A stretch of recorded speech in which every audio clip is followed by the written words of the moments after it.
మీ ఎలాంటి వ్యాపార ప్రకటనలకైనా వెంటనే మా ఛానల్ సంప్రదించండి. ప్రస్తుతం మనతో పాటు ప్రముఖ ఆధ్యాత్మికవేత్త, మంత్రతంత్ర జ్యోతిష్యులు, ఐకాన్ ఆస్ట్రాలజర్ సురేష్ బాబు గారు మనతో ఉన్నారు. గురువుగారితో మాట్లాడదాం. నమస్కారం గురుగారు. జై శ్రీమన్నారాయణ. సో జూలై నెల విశేషంగా కర్కాటక రాశి వాళ్ళకి ఎలాంటి శుభవార్తలు ఉన్నాయి, ఏ విషయాల్లో వీళ్ళు ఎక్కువ జాగ్రత్తగా ఉండాలి, సో ప్లస్లో మైనస్లో ఈ నెలకు సంబంధించి ఏ విధంగా ఉన్నాయి గురుగారు వీళ్ళకి? కర్కాటక రాశి జూలై మాసం 2026 సంవత్సరం. ఇది వీరు ఖచ్చితంగా మనకి ఇందులో రెయిన్బోస్ ఉంటుంది అన్నమాట. అంటే పెన్నుల్లో 4 రకాలు మనం ఎక్కువగా వాడుతున్నది బ్లూ, ఎక్కడైనా వాడేది రెడ్, ఇంకొకటి ఏంటంటే మనం ఏం వాడతాం, గ్రీన్ వాడతాం. లేదు గవర్నమెంట్ సంబంధించిన సిగ్నేచర్స్ ఏం చేయాలంటే బ్లాక్ వాడతాం. ఈ 4 పెన్నులు కూడా ఒక దగ్గరే ఉండేవి అంటే ఎక్కడ ఉంటాయి? హెడ్ మాస్టర్ దగ్గర ఉంటాయి, లేదా కలెక్టర్ లాంటి జాబ్ చేసే వాళ్ళ దగ్గర ఉంటాయి. మరి వీళ్ళు డిసైడ్ చేసుకోవాలి ఏమవుతారనేది. ఎందుకంటే గ్రహాల యొక్క స్థితిగతులు మారినప్పటికీ కొన్ని గ్రహాలు ఒక్కొక్క స్థానంలోకి వచ్చినప్పుడు ఖచ్చితంగా అది అయ్యి తీరుతుంది. మనం ఎన్నో రోజులు ప్రయత్నం చేస్తూ ఉంటాం. ఇప్పుడు నారు పోస్తాం, మొక్క వేస్తాం, ఎన్నో రకాలుగా ఎరువు వేస్తాం, బలం ముందు వేస్తాం, ఎన్నో రకాలుగా పిచికారీ చేస్తుంటే అది మొక్క ఆ బలాన్ని పెట్టి పెరుగుతూ ఉంటుంది. ఒక రోజులో అయిద్దా? మీరు ఎన్ని చేయండి, ఒక రోజులో అయిద్దా? టైం పడుతుంది దానికి. ఆ టైం ప్రకారంగానే అది పెరుగుతుంది. అదేవిధంగా కర్కాటక రాశి వారు ఎప్పటి నుంచో ఎదురు చూస్తూ ఇంకా ఓర్పు, ఓపిక, సహనము ఇవన్నీ కూడా వారిలో పెట్టుకొని అలానే మొండితత్వము, మూర్ఖత్వము, అమాయకత్వము, ప్రేమ, అభిమానం, ఆప్యాయత అన్ని గుణాలు వీరి దగ్గర ఉంటాయి.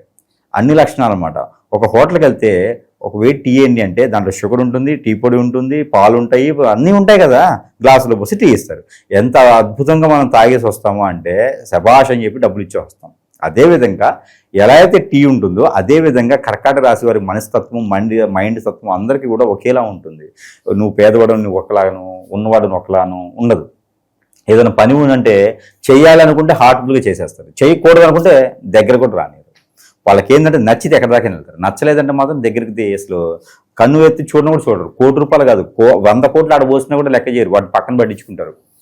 అలాంటి కర్కాటక రాశి వారికి మరి గ్రహాల యొక్క స్థితిగతులు మారినప్పుడు గురువు కర్కాటక రాశిలో ఉన్నారు. గురువు వల్ల అయితే ఇప్పుడు ఏం కాదు, అక్టోబర్ 31 వరకు కూడా పెళ్లి చేసుకోవడం మంచిది. ఇది అసలు కర్కాటక రాశి వాళ్ళు పెళ్లి గురించి మర్చిపోవాలి అసలు ఈ సంవత్సరం. వేరే విషయాలు అన్నీ కూడా సూపర్గా ఉంటాయి. ఇంకా శుక్రుడు ఉన్నాడు.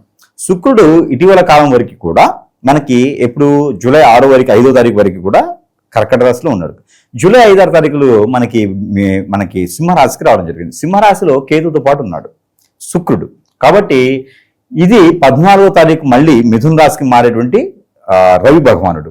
దీంతో మళ్ళీ శుక్రుడు, రవి మారడంతో పాటు ఇక్కడ మనకి కుజుడు కూడా మారుతున్నాడు. కుజుడు మేషరాశి నుంచి వృషభ రాశిలోకి వస్తున్నాడు. ఇది కూడా ఈ జూలై మాసం మొత్తం కూడా గ్రహాల యొక్క స్థితిగతులు ఇలా ఉండడం ద్వారా వీరికి ఎక్కడైనా గొడవలు అవడం కానీ, కోర్టు వరకు వెళ్ళినటువంటి విషయాలు కానీ, డబ్బు ఎక్కడైనా రావాల్సింది కానీ, ఆరోగ్యం సహకరించక బ్లడ్కి రిలేటెడ్ సమస్యలు ఉన్నా కూడా ఇవన్నీ కూడా సమసిపోతాయి. వీరికి ఏదైనా మోకాళ్ళ నొప్పులు కానీ, మోచేతి నొప్పులు కానీ, కాళ్ళు చేతి గుంజడం కానీ, అలానే back pain, shoulder pain, muscles pain ఇవన్నీ ఉన్నా కూడా కొంతమేర వీరికి అనేజీ అనేది తగ్గిపోతుంది, బద్ధకం అనేది తగ్గిపోతుంది. కాబట్టి వీరు ఎవరిదైనా మాట్లాడేప్పుడు ఆచి చూసి కొంచెం మాట్లాడాల్సి వస్తుంది. ఒకటి. రెండోది విషయం ఏంటంటే కనుక ఎక్కడైనా గొడవలు పడేటువంటి అవకాశం ఉంది కాబట్టి వాటితో కొంచెం జాగ్రత్తగా ఉండాలి. ఈ గ్రహాల యొక్క స్థితిగతులు కర్కాటక రాశి వారు బాగానే ఉన్నాయి, కానీ మిశ్రమ ఫలితాలు అయితే బాగా చూపిస్తూ ఉన్నాయి. అక్టోబర్ 31 తర్వాత అయితే వీరికి అద్భుతంగా ఉంటుందండి. ఇక వీరు అనుకున్న జీవితానికి ముందుకు వెళ్ళడం కానీ, విదేశానం కానీ, చదువుకోవడానికి కానీ, పెళ్లి చేసుకోవడానికి కానీ, పిల్లల్ని కనేదానికి, పెళ్లి చేసుకున్న వారి పిల్లలు కనేదానికి కానీ, జీవితంలో ముందుకు వెళ్ళడానికి కానీ, వ్యాపార సంస్థలు కానీ, ఉద్యోగాలు కానీ అన్నిట్లోనూ బాగుంటుంది అక్టోబర్. ఈ అక్టోబర్ వరకు మాత్రం కొంచెం మిశ్రమ ఫలితాలతో ఉండాలి. పెళ్లి మాత్రం చేసుకోకూడదు. ఇంకా తప్పదు. లవ్ ఉంది అనుకుంటే కనుక మన అబ్బాయి మన అమ్మాయి అయితే అనిపించుకోవచ్చు, కనుక లవ్ కూడా అంత సక్సెస్ అయితే అవ్వదు. దీనితో పాటు ఇప్పుడు వీరు ఈ జూలై మాసంలో కనుక వ్యాపారం ఒకటి పెట్టుకోవచ్చు. ఇప్పుడు 24వ తారీఖు తర్వాత ఏదైనా కొత్తగా వ్యాపారం పెట్టాలంటే పార్ట్నర్షిప్ వ్యాపారాలు కాకుండా పెట్టుకుంటే చాలా అద్భుతంగా ఉంటుంది. శారీ షాప్ కానీ, బోటిక్ కానీ, ఫ్యాన్సీ కానీ, కాస్మెటిక్స్ కానీ, అలానే 1 గ్రామ్ గోల్డ్ ఇలాంటి షాప్స్ వీరికి అద్భుతంగానే కనపడుతూ ఉన్నాయి. అలానే కాఫీ షాప్స్, హోటల్స్, రెస్టారెంట్స్ ఇలాంటి వాటిలో, ఫుడ్ కోర్ట్స్లో కూడా వీరికి చాలా అద్భుతంగానే కనిపిస్తూ ఉంది. కాబట్టి vegetables, fruits and vegetable shops కూడా వీరికి బాగానే ఉన్నాయి కాబట్టి అవి కూడా వీరు పెట్టుకోవచ్చు. ఇంకా కూడా కార్లు షోరూమ్స్ ఉంటాయి, ఎలక్ట్రికల్ షోరూమ్స్, కార్ల షోరూమ్స్ ఇలాంటి షాప్స్ కూడా వీరికి చాలా అద్భుతంగా ఉంటాయి. అలానే ఏదైనా చదువుకునే వారికి అయితే కనుక ఈసీ ఇలాంటి రూట్లో వీరు కొత్తగా ఇప్పుడు అందరూ కాలేజీలు ఓపెన్ చేస్తున్నారు కాబట్టి వీళ్ళు ఇంజనీరింగ్ సైడ్ వెళ్ళే వాళ్ళైతే ఈసీఈ తీసుకోవచ్చు. పాలిటెక్నిక్ వీరికి చాలా అద్భుతంగా ఉంటుంది. మరి ఎగ్జామ్స్ రాసిన వాళ్ళు ఎంతమంది ఉన్నారో, వాళ్ళు ఫెయిల్ అయిన వాళ్ళు, పాస్ అయిన వాళ్ళు ఎంతమంది ఉన్నారో, వాళ్ళ రిజల్ట్స్ వచ్చిన వాళ్ళు అయితే మరి వాళ్ళకే తెలియాలి. కర్కాటక రాశి వారు ఎక్కువ శాతం ఎగ్జామ్స్ ప్రిపేర్ అవుతుంటారు. కర్కాటక రాశి వారు పోటీ పరీక్షలు పాస్ అయ్యేదానికి ఎక్కువ ప్రయత్నాలు ఉంటాయి. కాబట్టి ఇక పాలిటెక్నిక్ కావచ్చు, త్రిబుల్ కావచ్చు, ఇలాంటి ఎగ్జామ్స్ ఎవరైనా రాసి, బీడీ లాంటి, మీట్ లాంటి ఎగ్జామ్స్ ఎవరైనా రాసుంటే కనుక వారికి ఖచ్చితంగా సీట్ అయితే వస్తుంది. సీట్ వస్తుంది కానీ గురువు గారు చెప్పిన చదువుకోకుండా ఉండకూడదు. వారు చేసే ప్రయత్నం అయితే ఖచ్చితంగా చేసుకుంటూ ఉండాలి. చాలా మందికి రావట్లేదు అంటే వారి మీద ఏదో జరుగుతుందని అర్థం. కాబట్టి జాతక ప్రకారంగా ఏది ఉండదు. ఆర్థిక పరిస్థితి, ఆరోగ్య పరిస్థితి ఎలా ఉంటుంది గురుగారు? ఆరోగ్యం అయితే కొంచెం బాగానే పర్వాలేదు, ఇంతకు ముందు మీద పోలిస్తే పర్వాలేదు అనుకోవచ్చు. అలానే ఆర్థిక పరిస్థితి మాత్రం కొంచెం నిలకడగా ఉండాలి. ఎవరికైనా అడిగితే డబ్బులు ఇవ్వటం కానీ ఇలాంటివి చేయకూడదు. 10 రూపాయలు అడిగితే 2 రూపాయలు ఇవ్వాలి, ఎక్కువ ఇవ్వకూడదు. మళ్ళీ అడిగేంత ఇవ్వకూడదు. కాబట్టి వీరు అప్పులు చేయకపోవడం మంచిది, అప్పులు ఇవ్వకపోవడం మరీ మంచిది. సినిమా, రాజకీయలో ఉన్న ప్రముఖుల పరిస్థితి ఏంటి? కర్కాటక రాశి వారికి సినీ రంగం అయితే అంత పెద్దగా బాగలేదు, కానీ రాజకీయ రంగం అయితే మాత్రం పదవులు అయితే రావు, కానీ పర్వాలేదు. ఒక స్థాయి అయితే ఖచ్చితంగా వీరు ఉన్నారు అని గుర్తించే పరిస్థితి ఏర్పడుతుంది. కానీ 16వ తారీఖు తర్వాత ప్రయత్నించాలి. ఆల్రెడీ ఇంతకు ముందే రాజకీయంలో ఉండి ఏదైనా ప్రయత్నం చేస్తుంటే మాత్రం 16వ తారీఖు తర్వాత ప్రయత్నం చేస్తే పొరుగు ప్రఖ్యాతి అయితే మాత్రం ఖచ్చితంగా ఉంటుంది. వీరికి కావాలి వనరులు కూడా వస్తాయి, కానీ పదవులు మాత్రం రావు. పదవులు రావాలంటే అక్టోబర్ 31 తర్వాత మాత్రమే. అప్పటిదాకా కొంచెం వేచి ఉండాల్సిందే, ఓర్పుతో ఉండాల్సిందే. ఈ ప్రాపర్టీస్ కొనుక్కోవాలనే ఆలోచన ఎంతవరకు ఫలిస్తుంది? ఇప్పుడు అక్టోబర్ 31 వరకు నా సజెషన్ అయితే మాత్రం అంత పెద్దగా కర్కాటక రాశి వారికి అనిపించట్లేదండి. ఇక కూడా దేవుడి ఆరాధన అయితే వీరు తీసుకుంటూ ఉండాలి ప్రతినిత్యం కూడాను. ఏ ప్రాపర్టీస్ కొనడం కానీ ఇలా అమ్మడం లాంటివి ఏం చేయకూడదు. లాస్ అయిపోతారు, నష్టపోతారు, ఇబ్బంది పడిపోతూ ఉంటారు. ఎదుటి వాళ్ళు నమ్మారంటే మాత్రం మోసపోతారు ఖచ్చితంగా. కాబట్టి అలాంటి ఏది నమ్మకూడదు. బోగస్ మాట అసలు నమ్మకూడదు. దొంగ స్వాముల దగ్గరికి వెళ్ళకూడదు. అవన్నీ కూడా మనకి మూడుగెత్తిన తాటిగా పడింది అంటారు. అంటే ఆల్రెడీ మనకు సమస్యలు ఉన్నాయి, మళ్ళీ ఇంకో దొంగ స్వామి దగ్గరికి వెళ్తే ఇంకో సమస్య కొని తెచ్చుకోవాలి. కాబట్టి ఆశ చూసి వెళ్ళాలి, ఆశ చూసి ముందుకు వెళ్ళాలి. మనకి ఫీవర్ వచ్చిందంటే ఆర్ఎంపీ సరిపోతాడు. నేను ఆర్ఎంపీ లాంటి వాడిని, సరిపోతాడు. పెద్ద పెద్ద స్వాముల దగ్గరికి, గురువుల దగ్గరికి వెళ్తే డబ్బులు పోతాయి ఊరికనే, అక్కడేం ఉండదు పని. కాబట్టి అట్లాంటి ఏమీ చేయకుండా వీరి దేవుడి ఆరాధనలో ఉండండి, ప్రశాంతమైన జీవితం ఉంటుంది.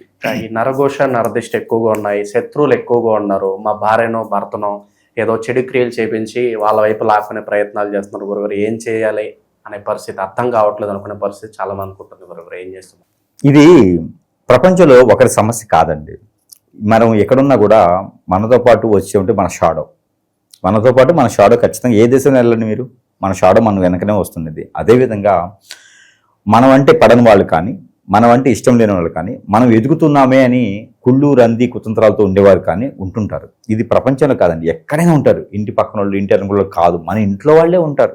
బంధుమిత్రులు, స్నేహితులే చాలు మన నాశనానికి. ఇలాంటి వారందరూ కూడా మన ఎదుగుదల తట్టుకోలేక ఇప్పుడంటే బ్లాక్ మ్యాజిక్ వచ్చి కానీ బాగలముఖి, భానుమతి యక్షిణి ఇలాంటి స్పిరిట్ లాంటివి చేపించి అష్టదిబ్బందును పాలు చేసి జీవితంలో ముందుకు వెళ్ళకుండా చేస్తారు. మనం ఏమనుకుంటామంటే అది జాతక ప్రకారంగా నా దశ బాగాలేదు, నా జాతకం బాగాలేదు, నా టైం బాగాలేదు, నా దరిద్రం బాగాలేదు, నేను ఎంత చేసినా ముందుకు వెళ్ళలేకపోతున్నాను, నాతోటి వాళ్ళకి ఎంత బాగా వెళ్తున్నారు. దాంతోపాటు పిల్లల్ని కిడ్నాప్ చేయడం, పిల్లల్ని ఎత్తుకుపోవడం, అపహరించడం, ఇవన్నీ కూడా ఒక బాధ పెట్టేటప్పుడు ఇంకో బాధ, ఒకటి పెట్టి ఇంకో బాధ, అన్నీ అయిపోతే ఆరోగ్య సమస్యలు, ఆర్థిక సమస్యలు ఎప్పటికీ పోతే నాకని చెప్పి చాలామంది ఇబ్బంది పడుతూ బాధపడుతుంది. వీరందరికీ కూడా తెలియని విషయం ఏంటంటే జాతకంలో ఏముండదు, దశల్లో ఏముండదు, అంతదశల్లో ఏముండదు. ఇవన్నీ కూడా కేవలం ఎక్కడ ఉంటుంది అంటే మానవ గ్రహాలు మనమేం చేయించేటువంటి వ్యత్యాసాల మీద ఉంటాయి. ఏదైనా గురువు దగ్గరికి వెళ్ళి మన మీద అష్టదిబ్బంది చేస్తారు. ఆ తర్వాత మనం జీవితంలో ఎదగలేం, ముందుకు వెళ్ళలేం, అసలు నేలంటిపోతాం. ఎన్ని కోట్ల రూపాయలు మన దగ్గర ఉన్న రూపాయి ఉండదు మన దగ్గర, ఏం చేయలేం. మైండ్ పనిచేయదు, మనసు పనిచేయదు, ఆలోచన ఉండదు, చికాకు, కోపం, ఇరిటేషన్ అన్నీ వస్తాయి. ఇవన్నీ కూడా సిమ్టమ్స్ ఏదైనా ఉంది అంటే మన మీద ఏదో చేపిస్తున్నారని అర్థం. అది ఎవరైనా కానీ మన మీద ప్రయోగం జరుగుతుందని అర్థం. అలా ఏమైనా అనిపిస్తే కనుక ఖచ్చితంగా సంప్రదిస్తే వారికి ఉన్న సమస్యకు పరిష్కార మార్గం అయితే సూచించబడుతుంది. మనందరికీ తెలిసిన విషయమే. మన దగ్గర మంత్రోచ్చారణ చేసి ఎన్నో రకాలైన వస్తువులు ఉంటాయి. వారు మన దగ్గరికి రావాలని ఏం లేదు. వారి సమయాన్ని బట్టి మనకి కాంటాక్ట్ అయితే కనుక స్కిన్ మీద కానీ మనకి కాంటాక్ట్ అయితే వారి సమస్య ఏముంది, అసలు ఆ సమస్య పరిష్కార మార్గంగా మంత్రం చేసి ఏ వస్తువు వారికి పంపించాలనేది కూడా మనం సిద్ధంగా చెప్పేదానికి ఉన్నాము. అలానే ప్రతినిత్యం కూడా వారు అవకాశం ఉంటే 2-3 రోజులకు ఒకసారి అయినా సరే తెల్లవాళ్ళు, నల్ల నువ్వులు, ఈ 2 గసగసాలు, ఈ 3 కూడా చిటికెడు చొప్పున కలిపేసి దాంట్లో తల చుట్టూ దిష్టి తీసుకోవాలి. తల చుట్టూ 7 టైమ్స్ దిష్టి తీసుకొని ఎక్కడైనా దూరంగా పడివేయాలి. ఇలా చేసినట్టయితే వారి మీద నరదిష్టి, నరఘోష తగ్గుతుంది. పిత్తు దోషాలు, కాలసప్తు, నాగదోషం ఉంటే కనుక మీరు రాహుకి ఏదో పూజ చేయించుకోండి. ఈ మాసంలో కరెక్టే సరిపోతుంది. అలానే కర్కాటక రాశి వారికి ఈ మాసంలో గురువు అక్టోబర్లో ఉన్నారు కాబట్టి మనకు అంతా కలిసి రావాలనుకుంటే కనుక ఈ కర్కాటక రాశి వారు ఎల్లో సఫేర్ పెట్టుకోవాలి. స్టోన్ ఎల్లో సఫేర్ ఒక 2.53 క్యారెట్స్ చూపుడు వెలుగు పెట్టుకోవాలి, వెండిలోనే పెట్టుకోవాలి. అది కూడా ఫోన్ చేస్తే మంత్రం ఇస్తాను. స్టోన్ వాళ్ళు తెచ్చుకుంటే మంత్రం ఇస్తే స్టోన్ కావాలంటే సంప్రదించవచ్చు. దాంతోపాటు ఎన్నో రకాల వస్తువులు సంప్రదించేస్తే వారికి చెంతగా చేర్చేటువంటి సదవకాశం కూడా ఉంది. దీంతో పాటు ఈ కర్కాటక రాశి వారికి ఈ యొక్క 2026 సంవత్సరం జూలై మాసంలో విదేశానికి వెళ్ళాలంటే మాత్రం కొంచెం అక్టోబర్ వరకు ఆగితే అప్పుడు విదేశానికి వెళ్ళొచ్చు. చదువుకైతే మాత్రం కొంచెం బాగానే ఉంది కాబట్టి ఇంజనీర్ సైట్లు కాబట్టి వెళ్ళొచ్చు. ఆర్థికపరమైన ఇబ్బందులు అయితే డబ్బులు ఇవ్వకపోవడంతవరకు చాలా అద్భుతంగా ఉంటుంది.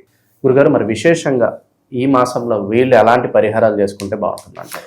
పరిహారాల కన్నా కూడా ముందు వీరికి ఒక విషయం ఏంటంటే, మనం అనుకున్నట్టుగా నిన్నో మనకి మంత్రోచ్చారణ చేసిన వస్తువు వారి చెంతకి చేరుస్తాము. దాంతోపాటు వీరికి కర్కాటక రాశి మంగళవారం బాగుంటుంది, అలానే గురువారం చాలా అద్భుతంగా ఉంటుంది. ఏదైనా మంచి పని కోసం చేయాలంటే మంగళ గురువారాలు చేసుకుంటే చాలా బాగుంటుంది. దాంతోపాటు కలిసి వచ్చే కలర్ వీరికి ఊదా కలరు, ద్రాక్ష కలరు, అలానే స్కై బ్లూ కలరు, అలానే రెడ్ కలర్ వీరికి అద్భుతం కలిసి వస్తుంది. అలానే వీరికి లక్కీ నెంబర్ 7, 9 ఈ 2 నెంబర్లు వీరికి అద్భుతంగా ఉంటాయి ఈ మాసం మొత్తం కూడా. కాబట్టి దాంతోపాటు ఇప్పుడు దేవుడి అనుగ్రహం కావాలి. ఈ దేవుడి అనుగ్రహం హనుమాన్ మందిరంలో కుంకుమ, మనకి హనుమాన్ సింధూరం ఉంటుంది కదా, అది ఒక 50 గ్రాములు, లవంగాలు ఒక 50 గ్రాములు, అలానే హనుమాన్కి సంబంధించినటువంటి నువ్వుల నూనె ఒక 1/2 కిలో తీసుకెళ్ళి అక్కడ ఉన్నటువంటి బ్రాహ్మణోత్తమునికి దానం ఇచ్చేసేయాలి. ఇలా దానం ఇచ్చుకుంటే మీకు అన్ని రకాల సానుకూల పడుతుంది. అలానే గారెల దండ కానీ ఆకు పూజ కానీ చేయించుకోవాలి హనుమాన్ మందిరంలో. ఈ మాసం మొత్తం కూడా చాలా అద్భుతంగా ఉంటుంది ఈ ఒక చిన్న పని చేస్తున్న వల్ల.